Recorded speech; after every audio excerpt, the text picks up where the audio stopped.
Hello बच्चों, मैं doctor Sunita Nandal आज 10th के लिए क्षितिज भाग 2 के काव्य खंड की कविता लेकर आई हूँ।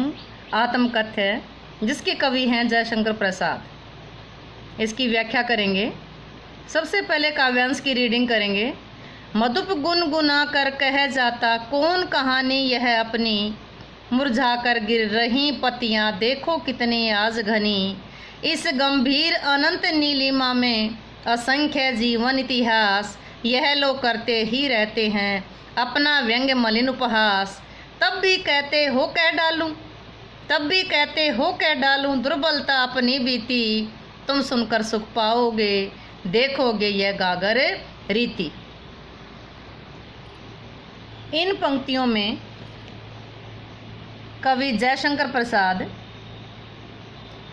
अपने जीवन के जो अभाव हैं, अपने जीवन की जो कमियां हैं, उनको दूसरों के सामने कहने में संकोच का अनुभव करते हैं।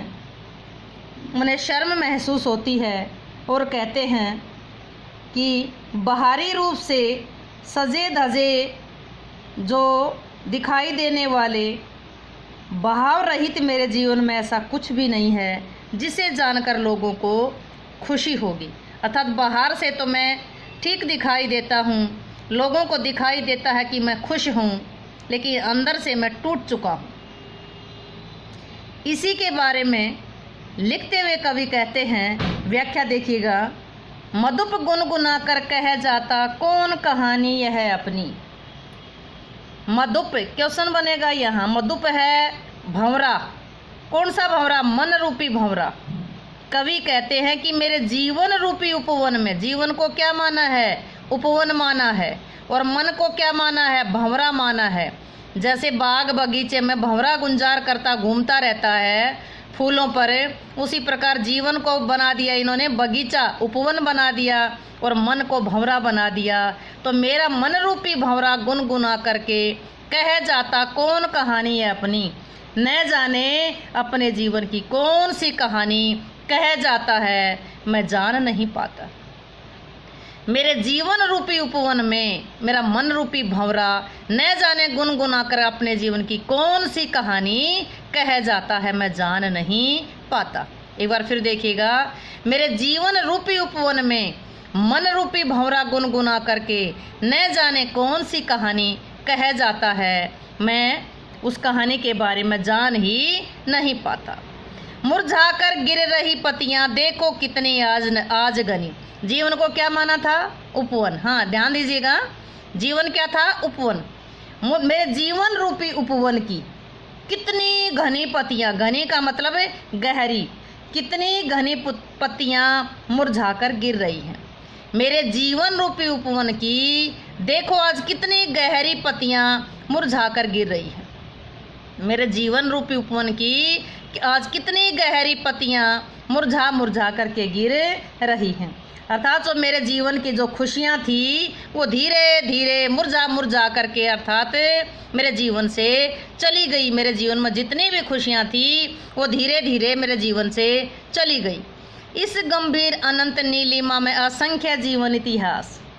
इस गंभीर अनंत नीलिमा में, इस गंभीर और अनंत, इस गंभीर अनंत नीलिमा में असंख्य जीवन इतिहास। कवि क्या कहते हैं कि इस अनंत नीलिमा का मतलब यह आकाश, इस अनंत विस्तृत आकाश में, इस अनंत और विस्तृत आकाश में न जाने कितने ही महापुरुषों ने अपने जीवन वृत्तांत लिखे, अपने जीवन के इतिहास लिखे हैं। इस गहरे अनंत और विस्तृत आकाश में न जाने कितने महापुरुषों ने अपने जीवन के इतिहास लिखे हैं, अपने जीवन के बारे में लिखा है।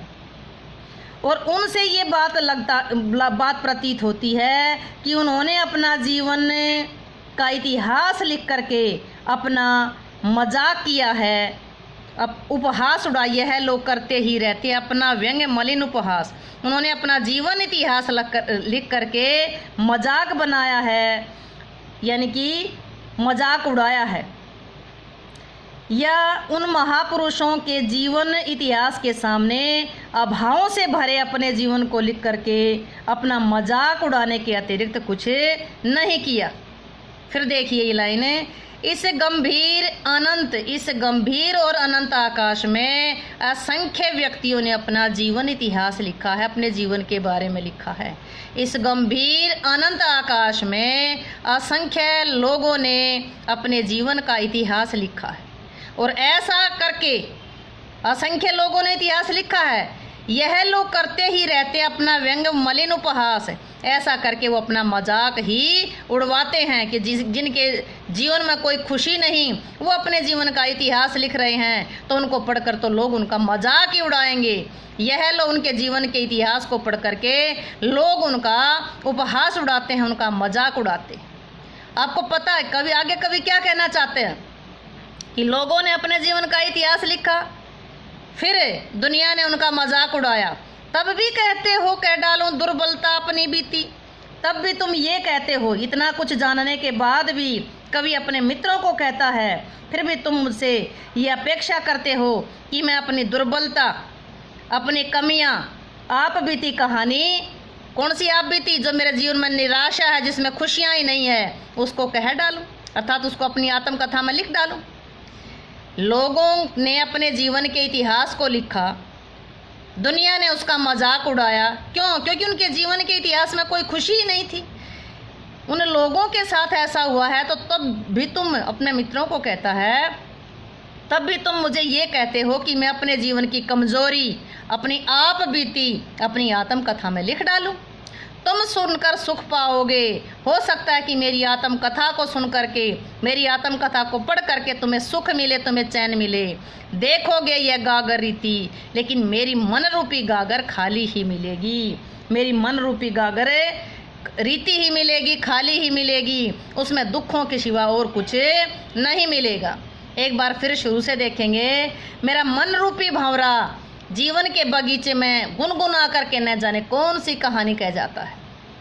मेरे जीवन रूपी उपवन की आज देखो कितनी गहरी पत्तियां मुरझा मुरझा कर गिर रही हैं, अर्थात एक एक करके मेरे जीवन की सारी खुशियां चली गई हैं। इस गहरे नीले आकाश में असंख्य लोगों ने अपने जीवन का इतिहास लिखा, लेकिन दुनिया ने उनके अभावों से ग्रस्त इतिहास को पढ़ करके दुनिया ने उनका मजाक उड़ाया। कवि अपने मित्रों को कहता है कि फिर भी तुम मुझसे उम्मीद करते हो, अपेक्षा करते हो कि मैं अपनी कमज़ोरी, अपनी जो मेरी कमियां हैं, मेरे अभाव हैं, उनके अपनी बीती यानी आप बीती आत्मकथा में उनको लिख डालूं, उनको कह डालूं। हो सकता है कि मेरी आत्मकथा को पढ़ करके, सुन करके तुम्हें तो चैन मिलेगा, तुम्हें सुख मिलेगा, लेकिन मेरी मन रूपी गागर बिल्कुल खाली ही मिलेगी, अर्थात इसमें दुख और अभावों के सिवाय तुम्हें कुछ भी नहीं मिलेगा। काव्यांश से प्रश्न बनेंगे। मधुप किसको कहा गया है? मन रूपी भंवरे को कहा गया है। पत्तियों का मुरझाना किसे स्पष्ट करता है? पत्तियों का मुरझाना मन में उत्पन्न सुख और आनंद का खत्म हो जाना था, खुशियों का खत्म। पत्तियां मुरझा कर गिरना मतलब खुशियां खत्म होना, खुशियों का चले जाना। अनंत नीलिमा और असंख्य जीवन इतिहास, अनंत नीलिमा और असंख्य जीवन इतिहास का क्या अर्थ है? अनंत नीलिमा का मतलब है अंतहीन विस्तार, अंतहीन विस्तार, और असंख्य जीवन इतिहास का मतलब है मानव मन में उत्पन्न विभिन्न विचार जो विभिन्न घटनाओं के घटित होने के कारण बनते हैं। नेक्स्ट क्वेश्चन बनता है इसमें, कवि अपनी बीती दुर्बलताओं को क्यों नहीं बताना चाहता? कवि को अपने जीवन में अपने बीती दुर्बलता को क्यों नहीं बताना चाहता? कि क्योंकि कवि के जीवन में कमियां ही कमियां हैं, कमजोरियां ही कमजोरियां हैं। जानबूझ करके अपनी दुर्बलताओं को सबके सामने प्रकट करके अपना मजाक नहीं उड़वाना चाहता, इसलिए वो अपनी दुर्बलताओं को किसी के सामने प्रकट नहीं करना चाहता।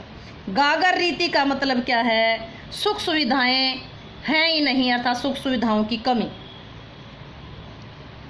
इसका काव्य सौंदर्य बताइए। काव्य सौंदर्य में काव्यगत विशेषताएं भी आएंगी, भाषा शैली भी आएंगी। भाषा कैसी है इसकी? तत्सम शब्दों से युक्त खड़ी बोली। कैसी है भाषा? तत्सम शब्दों से युक्त खड़ी बोली। भाषा शैली कौन सी है? चित्रात्मक आई है। भाषा तत्सम शब्दों से युक्त खड़ी बोली है। शैली चित्रात्मक है। छंद क्या कैसा है? छंद मुक्त कविता है, कोई छंद नहीं है, छंद के बंधन में कभी बंधा ही नहीं, छंद मुक्त कविता है। अलंकार कौन से हैं? अपनी, घनी, इतिहास, उपास, बीती, रीति, क्या है जिसमें एक जैसे शब्द लास्ट में मिलते हैं? स्वर मैत्री, स्वर की मित्रता है तो स्वर मैत्री अलंकार है। गुण गुणाकर में अनुप्रास अलंकार है। कौन कहानी में अनुप्रास अलंकार है? तो इसमें अनुप्रास कौन कहानी, यहाँ कौन कहानी में प्रश्नवाचक प्रश्न अलंकार भी है, अनुप्रास है, प्रश्न है और स्वर मैत्री अलंकार आया है। करुणा रस, माधुर्य गुण, दृश्य बिंब और अभिधा शब्द शक्ति है। चाहे काव्य सौंदर्य पूछें, चाहे भाषा शैली पूछें, आपने उसमें ये चीज़ें बतानी हैं कि भाषा कौन सी आई है, खड़ी बोली आई है, शैली चित्रात्मक है, छंद मुक्त है अलंकार, अनुप्रास है, प्रश्न है, रूपक और स्वर मैत्री अलंकार आया है। रस कौन सा? करुणा रस, माधुर्य गुण, दृश्य बिंब और अभिधा शब्द शक्ति है। उम्मीद है कि आपको व्याख्या समझ आई होगी। व्याख्या समझ आई हो तो वीडियो को लाइक करें, शेयर करें, चैनल को सब्सक्राइब करना ना भूलें।